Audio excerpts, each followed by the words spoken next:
Buddy, this is Eric Vierthaler of Vierthaler Studios back again for the next episode of Sit Down by the Fire. I'm here with my co-host Ty of Junebug Films, and we're here with our next special guests. Please introduce yourselves, and ladies first. Hi there, I'm Tasha Gates from Montana, and I play Rebecca in Brandon Smith's Somewhere in Montana. Thank you so much. Thanks for having me. Of course. I'm Matt Drago. I play Fabian Verdugo in Somewhere in Montana. I'm excited to talk to you guys today. Thank you, Matt, so much. And now... And I'm Brandon Smith. Yeah, and I'm the writer and director of Somewhere in Montana. Thank you. Ty's not here. So anyways, so Brandon, you were the one who wrote the script, and you also helmed the project. So what exactly inspired you to make this film? Yeah, and by helmed, let's say I directed. Yes. You know, that's about it. I know I have producer next to my name too, but really me producing was more of bringing Eden and Joe on board. So it's interesting. I was actually at a 4-H event in Ronan, Montana, and I was talking to this guy. He was a rancher in, Northwest Montana. And I was looking at this man's hands as he was talking to me, and he had calluses on his hands in just the right places. You just see this. I mean, they're just a rough man's hands. Like, this man worked for for everything he had, his family, right. Whatever they ate, where they lived, everything came from this man's hands directly. And I was just kind of fascinated by that. So I started creating him as a character in my mind. And as I created him as a character, I thought, well, as an interesting character study, it would be interesting to create somebody who's his opposite. And then so I created a character who was his opposite.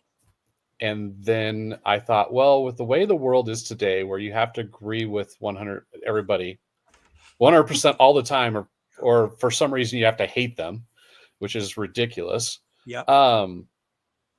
I put them in an impossible situation, and then worked out a way for them to get out of it. And actually, the funny thing is I wasn't even going to make this movie. I actually pitched it at a pitch competition, which I lost. And one person came up to me afterward and says, "That's a really good idea." And I said, "Oh, okay, maybe it's worth pursuing." And we just kept going. Nice. And then after that, I guess that you can say the rest was history, right? Yeah, after we brought, well, it was a layering process, right? Because Eden got involved and Joe got involved, and as actors came in, and then we had a huge boost when Graham came in. I mean, when we originally envisioned this, it was going to be we were even talking about, well, let's just get some DSLRs and a bunch of friends, and we'll shoot this on the weekends. And and it progressed into, no, we've got Graham McTavish all of a sudden. Oh man, okay, we can do something here. And then it ballooned, and Michelle came on, and people like Matt and Tasha had been on for a year at that point. And so it was quite a journey. Oh, I can imagine. Yeah.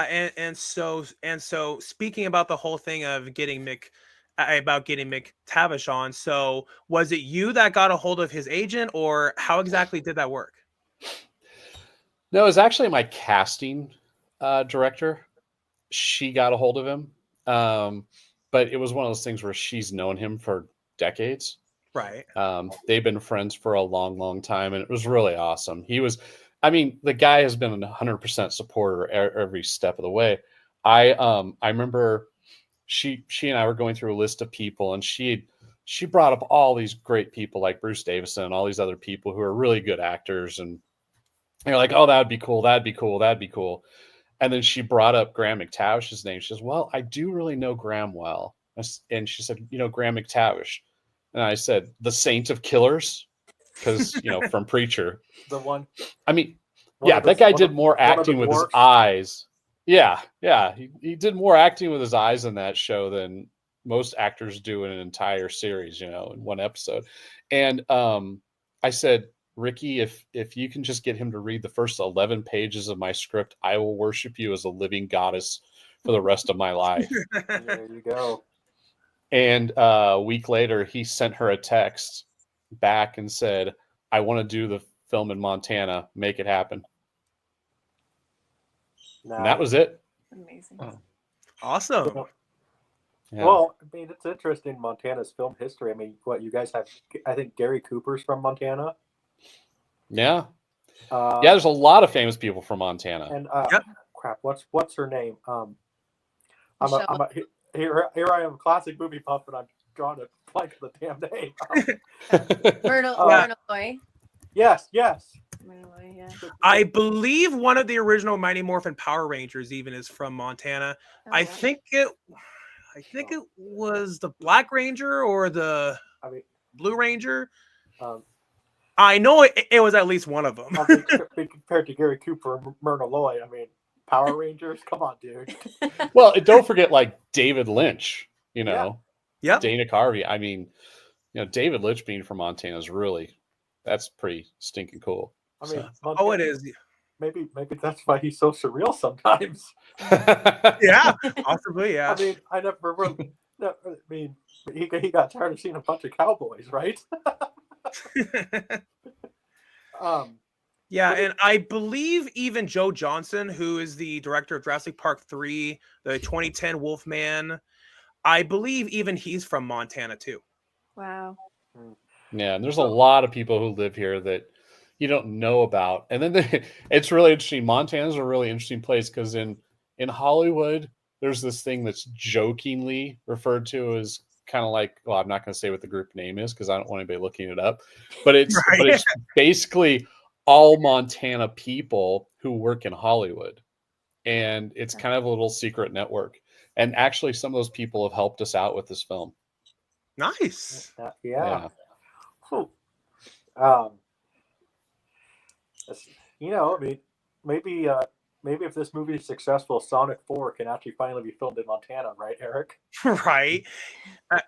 Right. Yeah, definitely. And so Matt, so what was your experience like being a part of this film? It was incredible from day one, and it's actually something that I've reflected on a couple interviews that I've done recently, and it all started with Brandon, and he really actually is the helm of the ship. He just is very humble about it, but the reality is that I don't really know or have ever heard of a director that's been as collaborative in their process as he has been with me and everybody. I think back to the early times because Tasha, you and I were first on board, and we did our coffee, and we talked through our scenes, and everybody really just bought in really early into this beautiful story that Brandon put on the page. And I just really do. I reflect on the Zoom sessions that we used to have, Brandon, where we went through each scene by scene, and he wrote a lot of himself into the two roles of Fabian and John. And I felt that there was an importance for me as the actor to be able to give him everything that I could in terms of filling that role with his backstory, because I know that he put a lot of his struggles into the piece, and a lot of the two worlds that he knows very well in California and in Montana into it. And so I just graciously just loved the beginnings of this process, and getting on these Zooms just like we're doing right now, and going scene by scene, and really just trying to understand what I could do with Brandon's story and the scenes, and just make sure that I was doing justice to all of them. They were really, really good times starting out, and it really did. It's like Brandon said, it just kept building and building. More and more people signed on, and I think even as I was driving into Montana, I just had this feeling that this was going to be a family.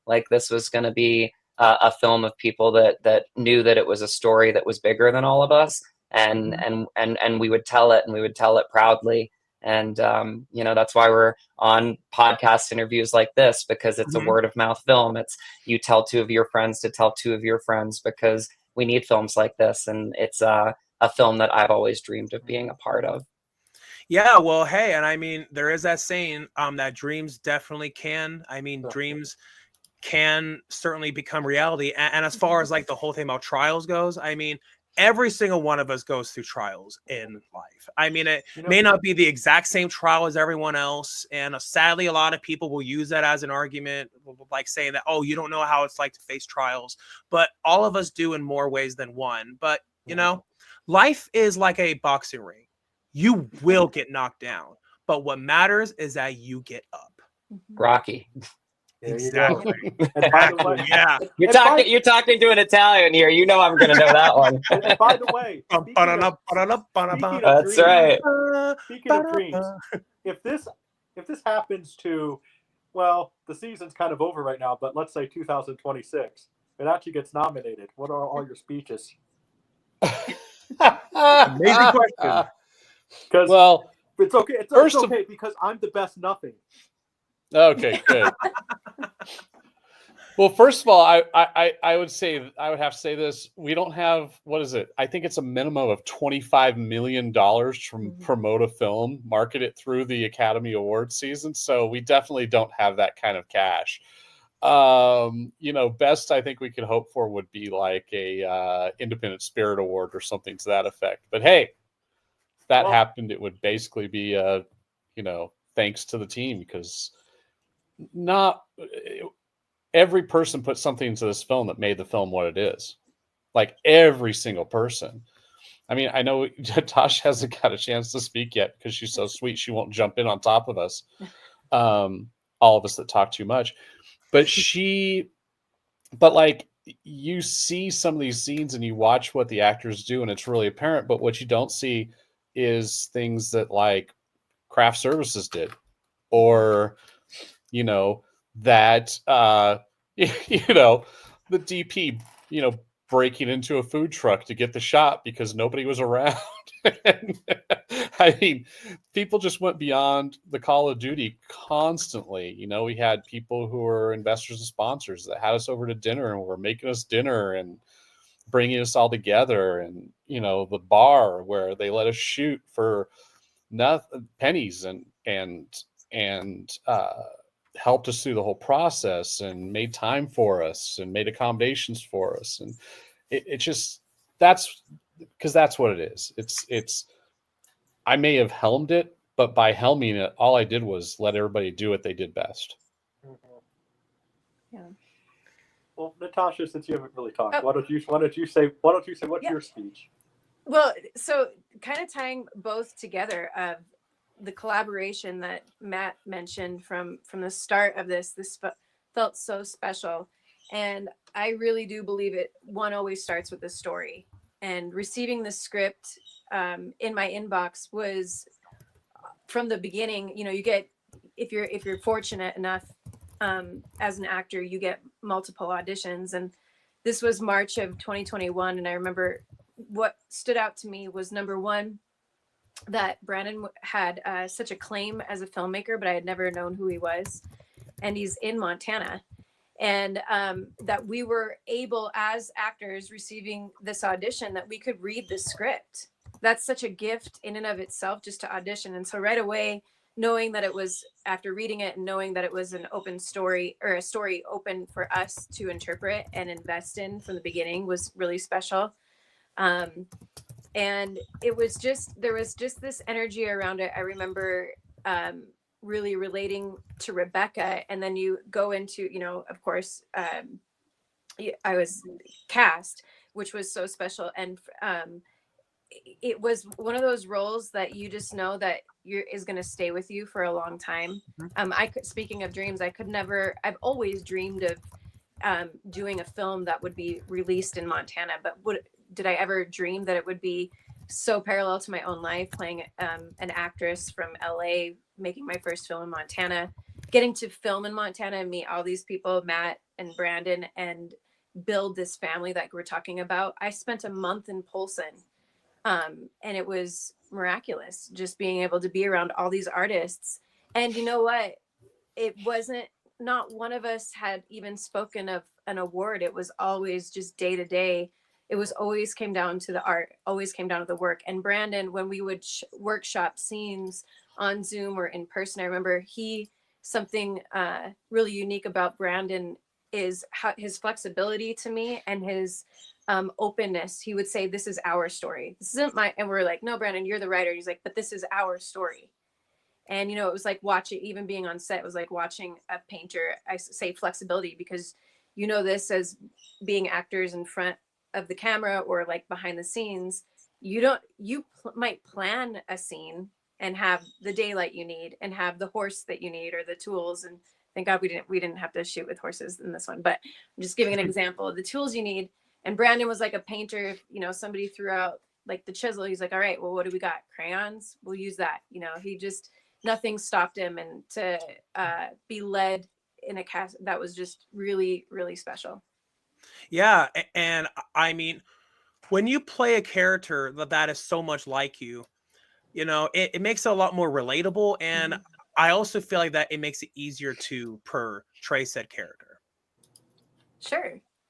Yeah. It all starts with the collaboration too. I mean, it's like I just because you're on the interview today, Tasha, it's like we went to coffee and we sat down for 2 hours and just talked about our scene together. You don't see actors do that. So while we say that it was really a story that was bigger than ourselves, well, I mean, Brandon laid the groundwork for that, and he allowed people like us to like really, really dive deep into every scene that we had together, because I just feel like for us, like we just felt the importance of this story in a way that you don't necessarily feel in really many, like in some acting jobs, like in some films, like you don't feel the story pulling at your heartstrings in the ways that Brandon's did. And so I really do. Like we recorded do you remember like when we recorded our little session at the coffee shop and we talked through everything? And,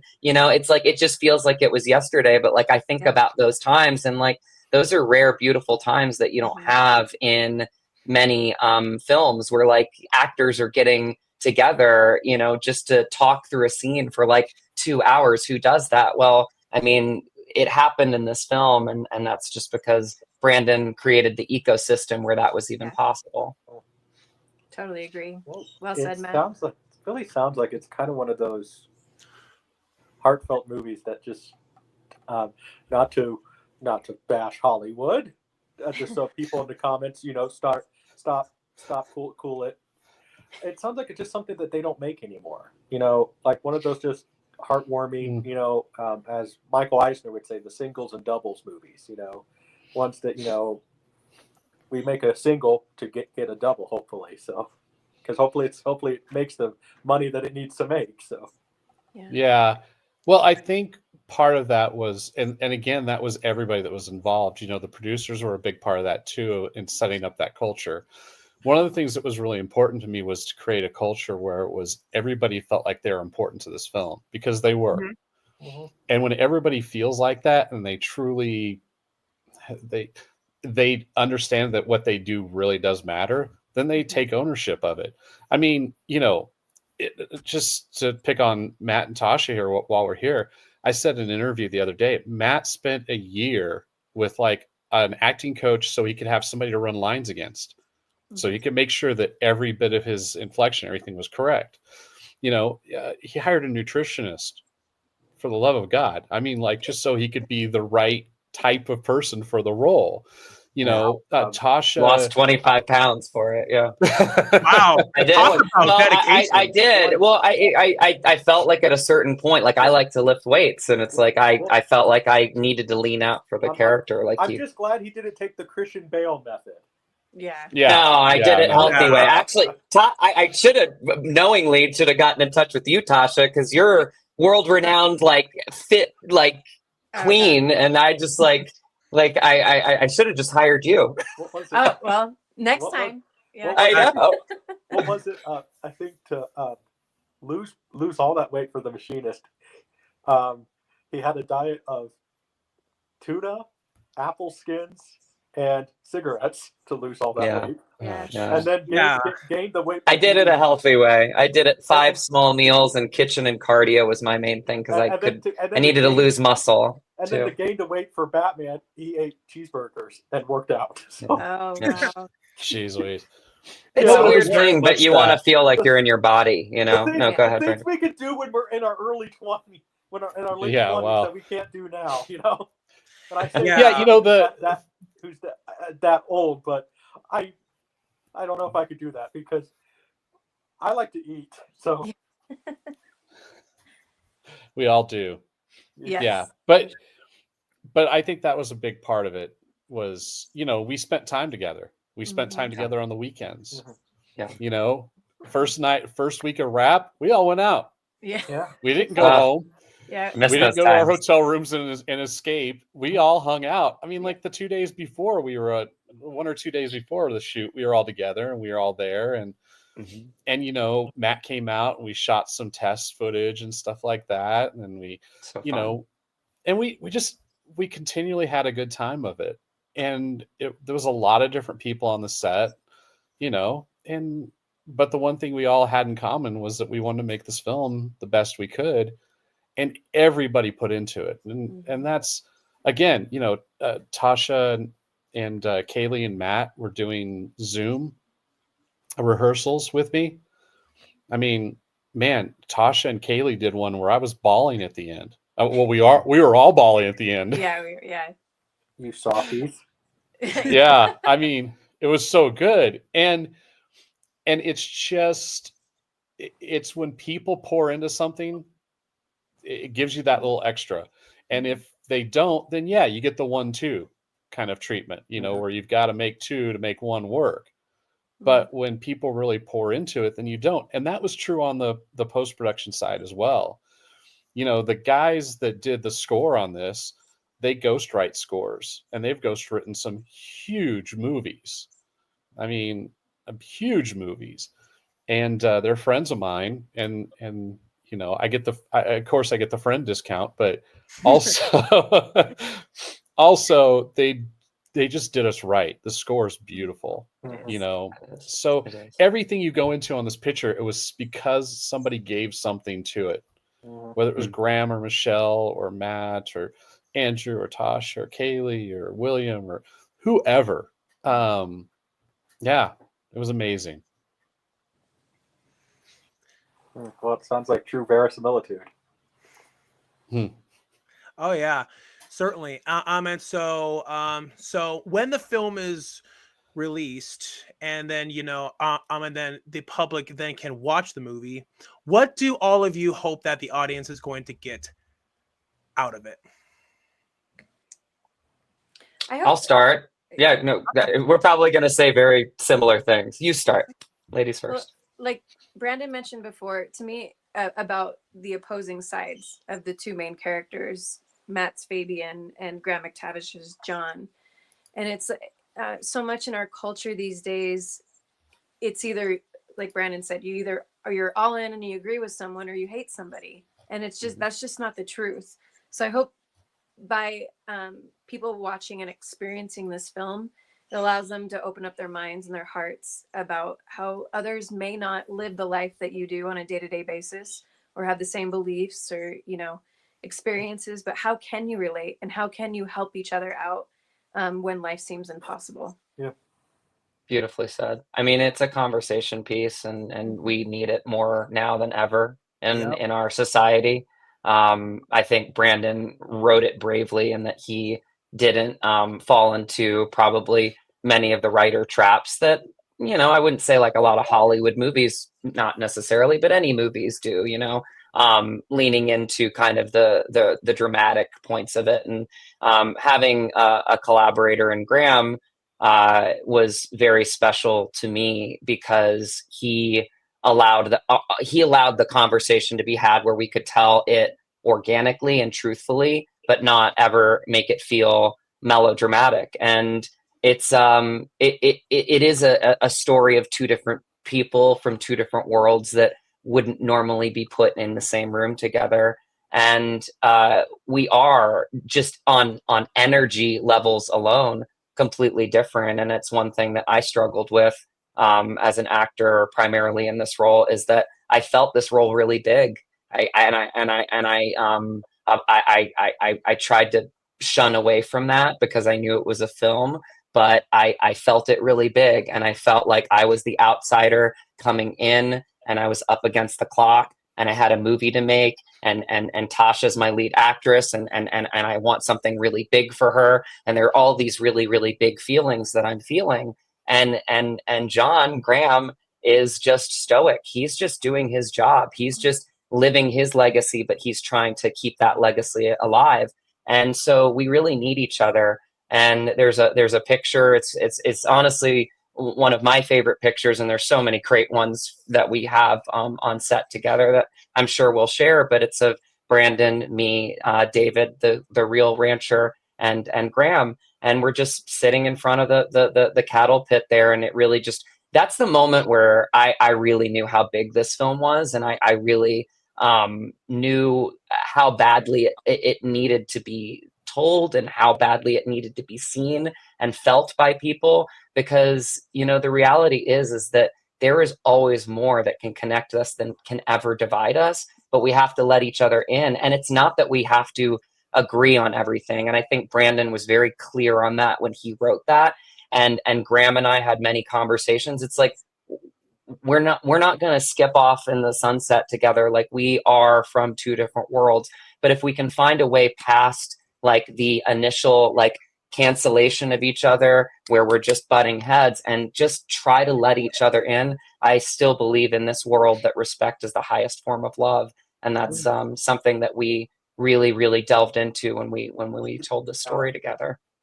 Yeah, I think Graham, I like what, I can't use it as my words because Graham said, but he said something to the effect that was very similar to that. That was, the difference in this movie is that it doesn't paint somebody as right and somebody as wrong. Mm-hmm. It just says, here are these two men, they have differences and they get along.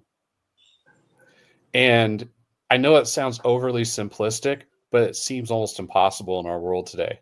Uh-huh. You don't get the chance to have a difference of opinion with somebody and then have a dialogue with them.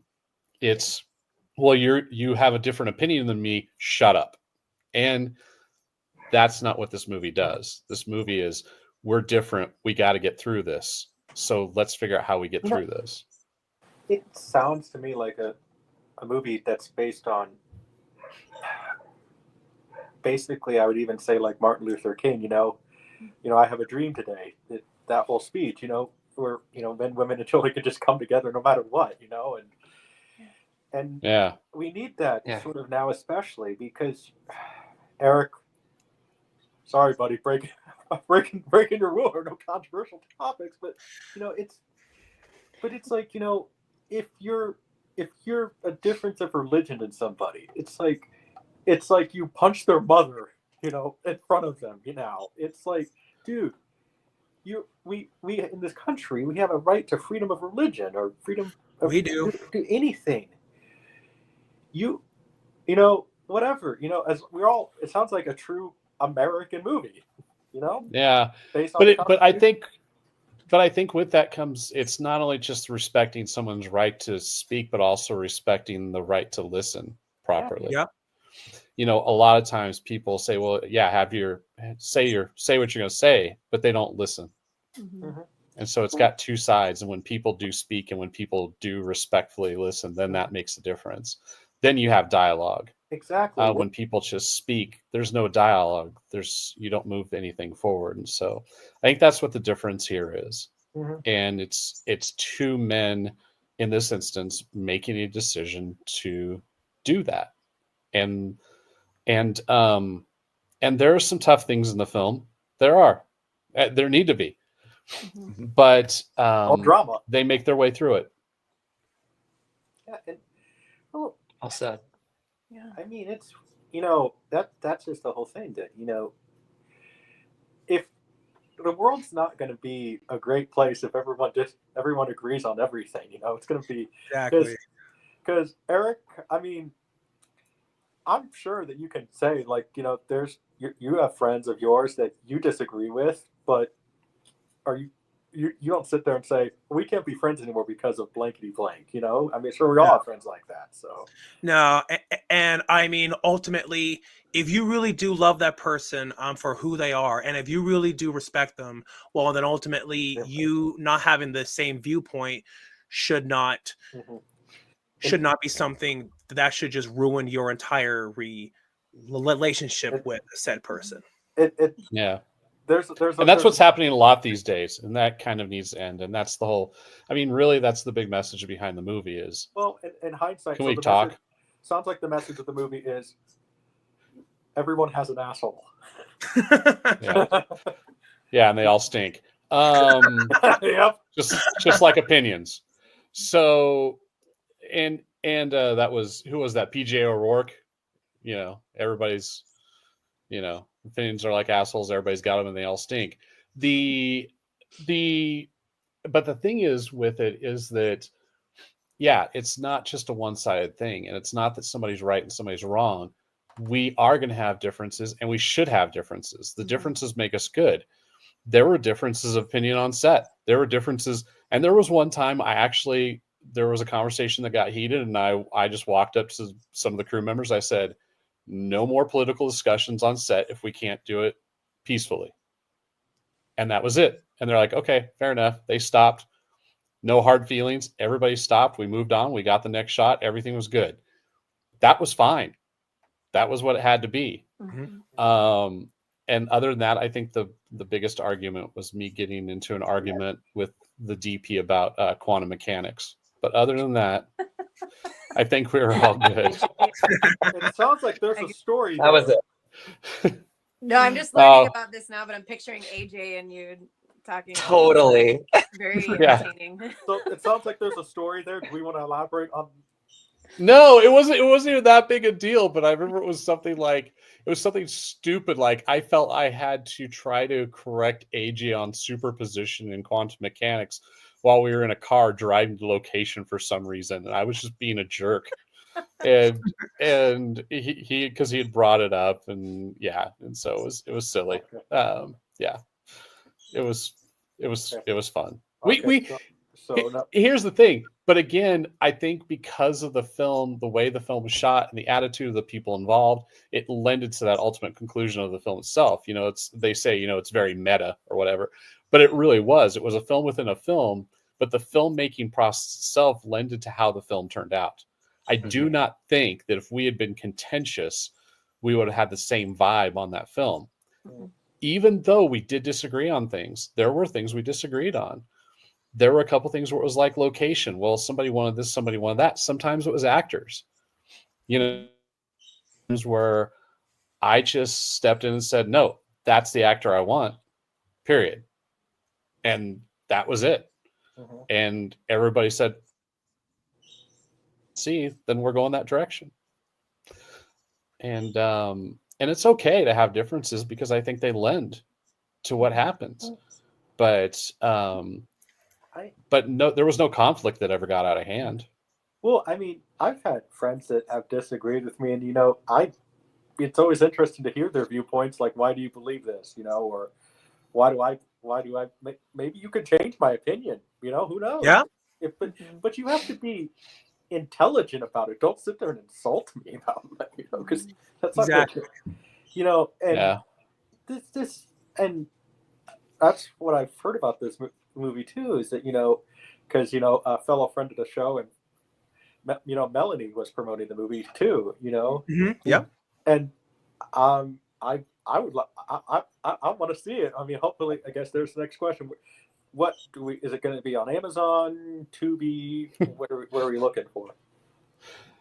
Well, right now there are absolutely no plans to put it online. Right now, the first place you can see it is over 40 theaters in the United States starting on Friday. Awesome. So if you're in Montana, Colorado, Utah, Wyoming, Nevada, New Mexico, Arizona, you have your best, Michigan, you have your best shots of seeing it. Can I jump in? I would love to invite you all. I know, Eric, you're in Billings. Ty, I'm not sure where you are. And Matt, I know you'll be promoting maybe in New York, but Well, if you can, the Washoe Theater in Anaconda on the 10th is going to be a cool place to be. Come. Well, hopefully it comes to Kansas soon. So. Oh, yeah. Fingers crossed. Yeah, I think closest to Kansas right now is Virginia, so not very close. Well, But Colorado. Oh, Colorado, yeah, Colorado. Although and then darn it, also, I have to go to Salt Lake. yeah.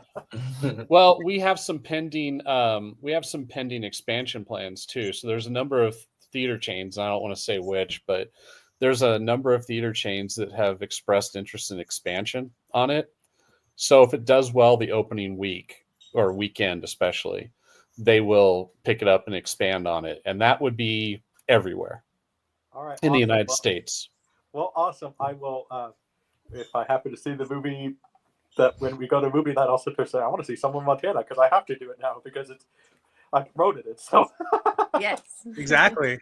And can I just say, like, I think it's such a beautiful thing that it is coming to theaters. There aren't a lot of movies that come to theaters anymore. And this is a conversation piece. And I say, all the time, this is an opportunity for, people to come together in person like we used to, right? And have those little 2-minute conversations after seeing a moving film and telling their friends to tell their friends to come back to the theater. And we are an indie that could, and we don't have the multi-million-dollar marketing budget, but what we do have is our voices. And that's why we're on our podcast, like this one today, to promote it and to get the word out. Matter of fact, I believe that when John Carpenter's Halloween was first released, I believe that release also was a word of mouth thing, and and then the rest is history. And now John Carpenter's Halloween has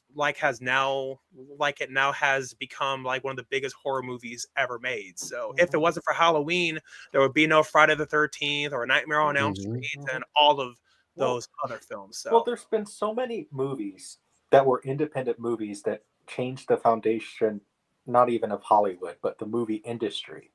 I mean, Rocky was an independent movie. Nobody believed in it, really. No, because Sylvester Stallone stuck to his guns, said, I have to star in the movie, to the point where they only spent $1 million on Rocky. And then look where it started. Star Wars was an independent movie, technically. 10 minutes, it had financial backing, but nobody believed in it, and John Carpenter's The Thing was, I don't really want to use the term bottom of the apple barrel, but, lack of a better phrase, independent movie. So there's been so many movies that have changed the trajectory of the movie industry. And it's been a long time since we've actually had something like that. Like what? Probably. Well, Parasite's probably been the most recent example of something like that, where it's a truly independent film that was, pulled up. And I think they were outside of the A24 fold before A24 picked them up. But, it's tough because this year, since the pandemic, sorry for using that word. I know it's a bad word on podcasts. But since the P word, I didn't hear anything. Did you, Eric? Yeah. Wait, what? Huh? Sorry? Yeah.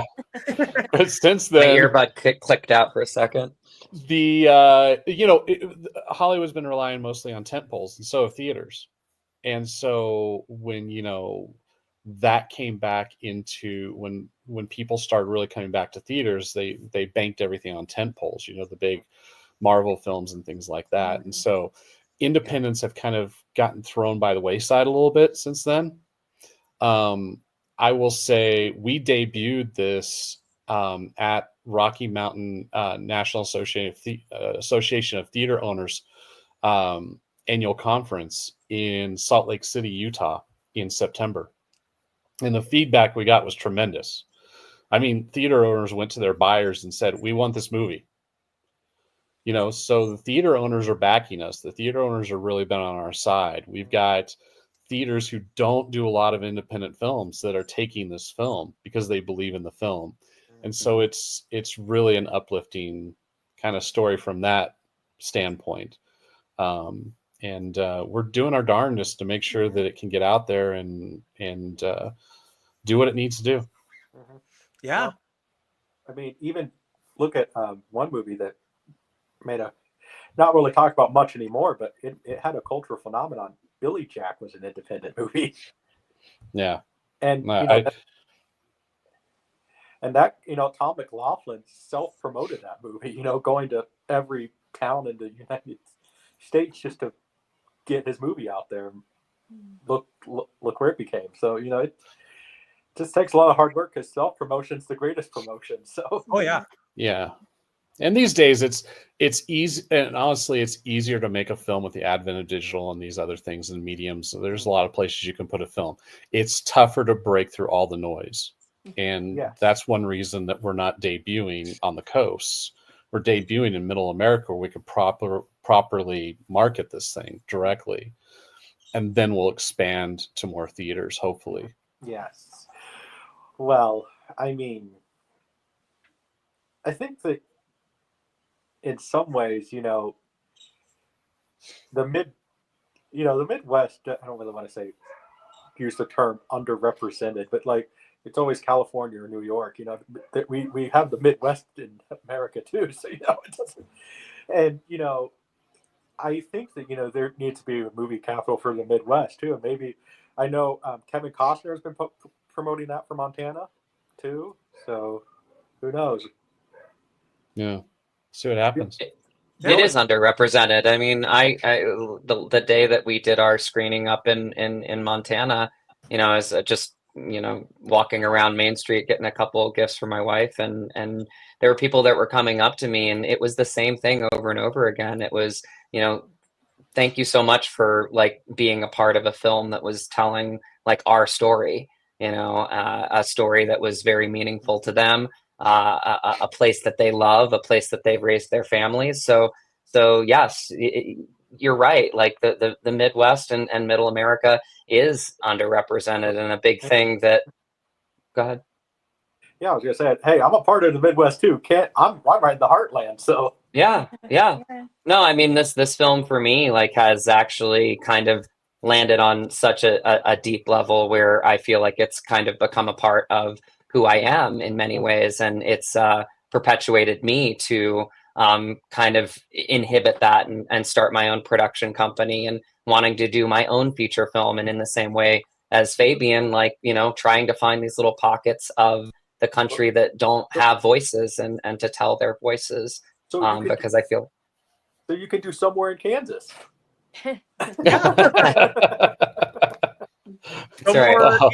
Somewhere in Montana too, but this time it's Kansas. Yeah. Sequel. Oh yeah, well, Graham's already written that. Yeah, that's right. I knew you were gonna say that. Yeah, they already came up with 10 different ideas for somewhere in Montana too. But but honestly, it's funny. It's not because somebody wanted to have a sequel, but just because everybody wanted to work together again. Mm-hmm. Spin-off. Yeah. And it was a lot of fun. We did. I can't remember. Were you at ADR, Tasha, in LA? Yeah. Yep. Yeah. Mm-hmm. And I know you were, Matt. And it was fun. We set up ADR at our mix facility there in Burbank, and I think Michelle came in first, and then Jonathan or Matt or Tasha, I can't remember, but anyway, and everybody was coming in, and nobody left. And after about 3 hours, that we were taking a break, everybody was in.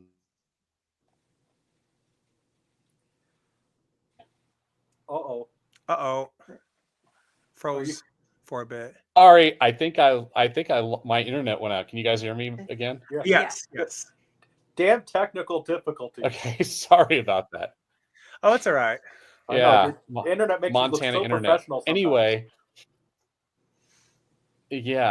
Anyway, we were doing the ADR session, and we were about 3 hours into it. Everybody was in the lobby getting snacks and chatting and everything. And the engineer calls me over. He says, "What the heck did you do, man?" I said, "What are you talking about?" He goes, "Well, your lead actress, who I've seen in like a million things, got here like 3 hours ago. She hasn't left. Then every person who's come is just hung out." And this ADR stage is different. So this ADR stage, what they would do is they didn't have a booth or anything. They would just do it right next to the mix console, and they would like record the lines for the voice, the lines that we were fixing. And everybody was just sitting on the stage, cheering everybody on, and it was hilarious. And he's like, I've never seen this before. This is weird. It's like you guys like each other. And then he was just kind of tripped out by the whole thing. And then the owner called me a couple days later, and he said, dude, I heard you had the best ADR session ever. And I said, oh, it's just us hanging out. Yeah. And Yeah. and he was just it was funny. But that's how it was, you know. We really all genuinely liked hanging out with each other. When we did the Montana for a cast and crew, we not only we had all 6 screens at their little multiplex downtown that were taken up. We had everybody, we had people in every one of their theaters. Not only that, we shut down Main Street, and then the cast and crew stuck around for like 3 days. I mean, we just hung out. Yeah. So it was a great Beautiful thing. times. Yeah. Yeah. It sounds like it was, you don't hear about sets like that. Usually it's the TMZ or or certainly not news, headlines on sets. You don't hear stuff like that. I want to hear sets about like they rescued a cat from a tree. It's a super, Right. It's a classic Superman Americana sort of set. Well, I think that comes from you have to set that tone on the set. You decide what kind of a set it's going to be. If you're going to be dictatorial and screaming and stress everybody out, then that's the tone that you're going to set. Do you want to? I guess it goes back to: do you want to be John Ford or Eric von Stroheim? So start just maybe have a few laughs, curse a little, but like John Ford. Or do you want to just sit there and yell and scream at people? I mean, Eric, you want to be a director? What's the best? Which set do you want to have? Well, I mean, I definitely would want to have a set that wouldn't be as frustrating as it was with Jaws. And I mean, it's ironic because Jaws is one of my top favorite films of all time. But yeah, I heard that the making of that movie was a nightmare. Yeah. Yeah. And you hear a lot about that, and you hear about interesting things like, directors manipulating actors and all these other things. And, there's really no reason for it. And I love that old story. I'm not going to say it again, but it's, it was about Dustin Hoffman getting drunk coming to set and, I think it was Sir John Gielgud said, my boy, why don't you try acting instead of getting drunk? Just act like you're drunk. Laurence Olivier. Laurence Olivier. Thank you. And my dear boy, why don't you try acting? Yes.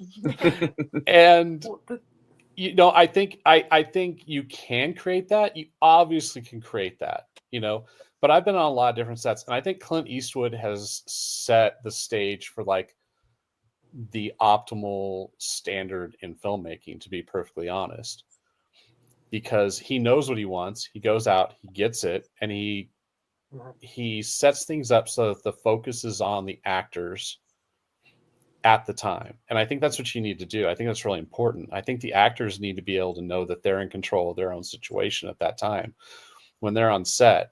And it's so funny because sometimes, they're obviously not completely in control. There were probably 3 times when Matt said, don't we need another take? I'd be like, no, Matt, we don't need another take. And he'd get frustrated at me, and I'd be like, no, I know what we got. And we're good. And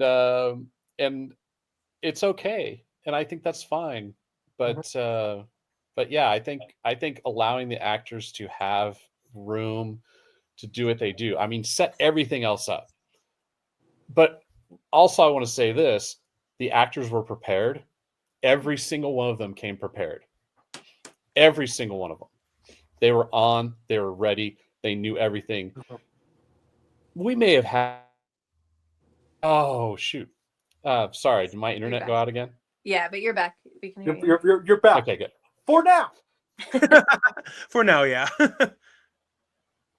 Oh No. I guess we jinxed it. We jinxed it. Do I need to go to the damn corner now? Because I think I was going to jinx it. I'm so sorry. I should probably stop talking after this, just so I can make sure I've got everything done. But all right. But what I was saying is all the actors were very well prepared. Mhm. We probably only had a handful of flubbed lines in the entire film. Like, I could go back and use almost every take of the film because the actors were 100% prepared. They were rehearsed. They worked together. We all worked together. Mhm. I mean, that was an ideal experience for a director. So, I mean, I don't want to be. It was as much, again, it was what every single person brought to the process. And I guess I've noticed here too. That Natasha and especially your friend Melanie, you two have a very old Hollywood look. So Oh, and Yeah. thanks. so does Fabian. He just the actor who plays Fabian here. He just needs to get his maybe a little Clark Gable mustache, right? I can't grow any facial hair. It's not Well, happening. just I've outgrown that already. pencil one, right? Just this glue on mustache, right? Makeup. Well, that is funny. That is something that I would say was so funny about the actors in the film, because especially the actresses, because I remember looking at the actresses and going, they are all very pretty women. And then you see them all in real life and you're like, oh my God, they're way too gorgeous. How are we going to do this? Like, they're like so gorgeous, like every single one of them. Oh. And but it's okay because in the context of the film, it does work, and I don't know. Maybe actors, you get used to that watching TV and film, right? I don't know. Eric, is that just Montana? Do they just have beautiful women or what? Yeah, and and as far as Matt's thing about growing facial hair, and then in that case, it sounds like that I can't mustache you a question. I think I've outgrown that. Yeah, it doesn't work for me. It's okay. Not everybody can be as awesome as me. Yeah, I could never pull that off. No. So, But yeah, it also sounds like it's not hairy funny. Oh gosh, we devolved into puns. It might be time to call it. well, it's okay. A fellow friend of the show said he was punderful. So That's fantastic. so anyway, I was gonna go back and talk really quickly about like just kind of that ecosystem that started with Brandon, even though he takes little credit for it. But it really, like, our crew was phenomenal on this project. Like, our crew really sacrificed a lot of time and energy, and Brandon, talked to me the last day on set, and he just really allowed everybody to be the master of their own domain, and what he said to me really resonated with me that day, and kind of carries me forward towards my next project. And when I rapped specifically, and I'm sure Tasha would say the exact same thing, it's like all of the energy that the crew and the cast and everybody in the production gave us, it was this wonderful feeling of feeling like we were just giving it right back to the project and to the film. And I think that this is such an intimate film in many ways, that I feel like we really needed that ecosystem to exist for the film to resonate like it did on screen. And I just remember the first time seeing it and just being so absolutely just proud of everybody for the courage it took, but it really did. It started with the foundation that you started, Brandon, and it really resonated out of that with the crew and everybody, because we just really, really did become a family, and that's why this film's so special to me and always will be. Yeah, and I just want to, well said, Matt. And I just want to throw in, we've been talking about film and family, and give a shout out to Brandon's family. Like, there were literally, Judy was the costume. Judy, beautiful Judy. wife. Anya jumped in as second AD. Anya, Bella yeah. was there. Logan had, did locations like, Yep. Joe's wife, Michelle, Eden's mother and daughter, and Brock.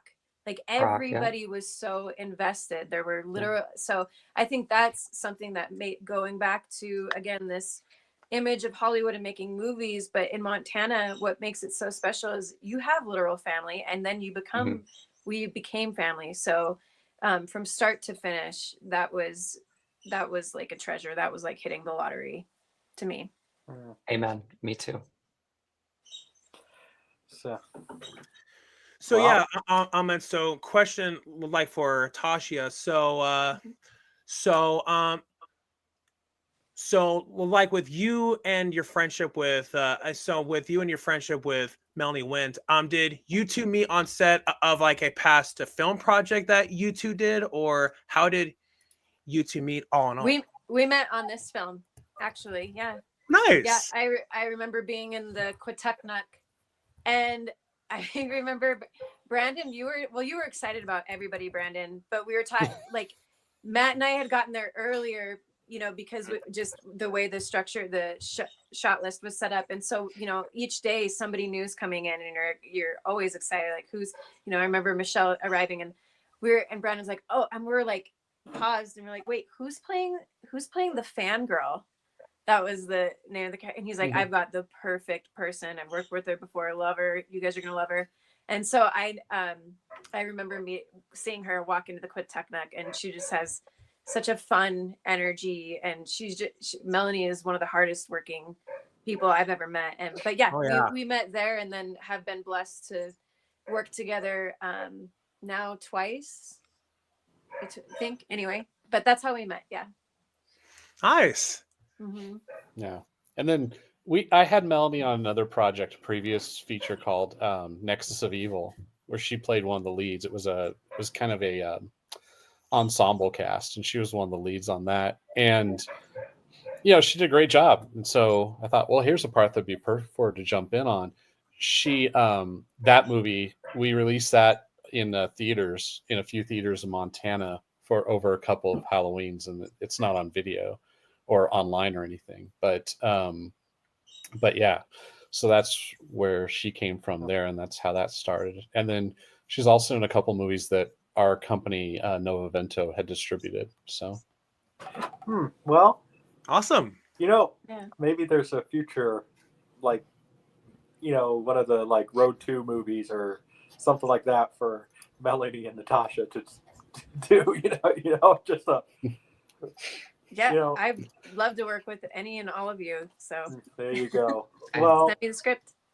Ditto. I guess, Eric, since we're live, is there anybody in the chat that maybe wants to ask questions for the people? Not that I see, unfortunately, but Man, 2,000 subscribers. You would think you would at least get one person watching. yeah, I mean, I think it's something wrong with like the YouTube algorithm, because it makes no sense. If I have that many subscribers, then something must be up. But yeah, I mean, it's something that we're trying to get it situated. I mean, it takes But one thing at a time. Yeah. well, this would be but I guess we could go for the full Rogan, but I think we have I think all of us might have plans and everything. But is there any Oh, hey. But yeah, Taylor is watching. She's just logged on to my YouTube channel back at her place. Hey, Taylor. But yeah, if you have any questions, just feel the free one to ask, person because now watching? yeah, which is funny. It was because you did say, well, at least one person has to be watching, and well, there is. All right, so does she have any questions for the lovely people? I mean, certainly, of course, there has to be something. Yeah, so I guess question for all three of you. Do all of you have a favorite genre of film? Drama for me. no, The Hollywood epic. I like fantasy.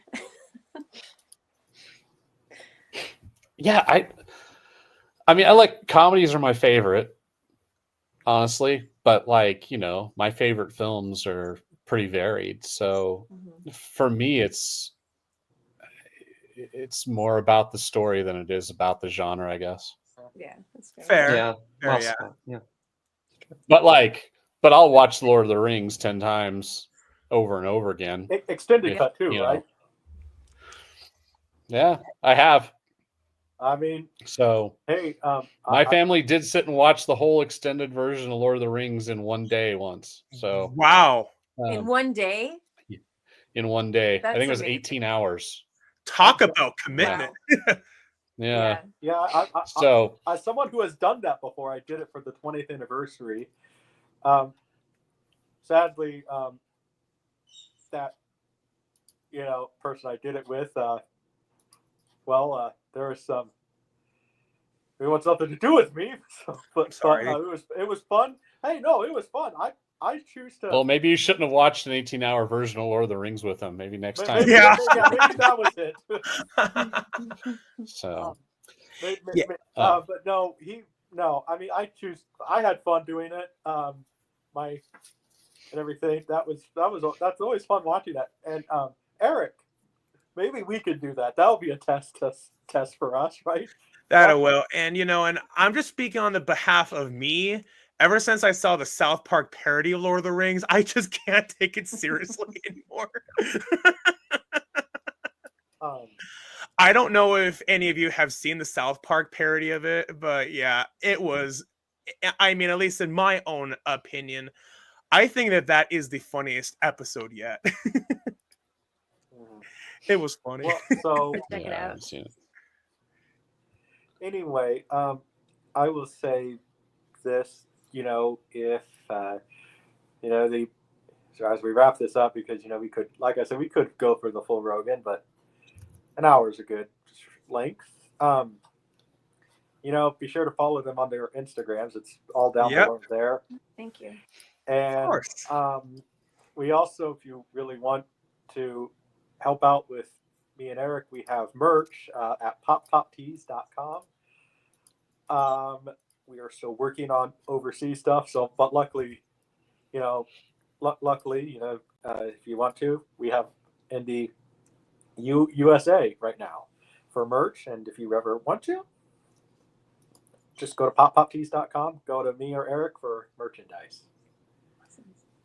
Even if you really want it, our merch guy says he can put it on. So if you so really inquire, you can have Vierthaler Studios underwear or Junebug Films underwear. We don't have that, but if you really want that, awesome, right, Eric? It can be done. Dreams do come true. That's right. I don't know about seeing my logo on somebody's underwear, but hey, if the check clears, I'm good. Exactly. I mean, money talks, and I guess that if Brandon ever felt inclined, to do so, I guess that he could make somewhere in Montana underwear if he wanted to. That'd be great merchandising, right? All right. That it would.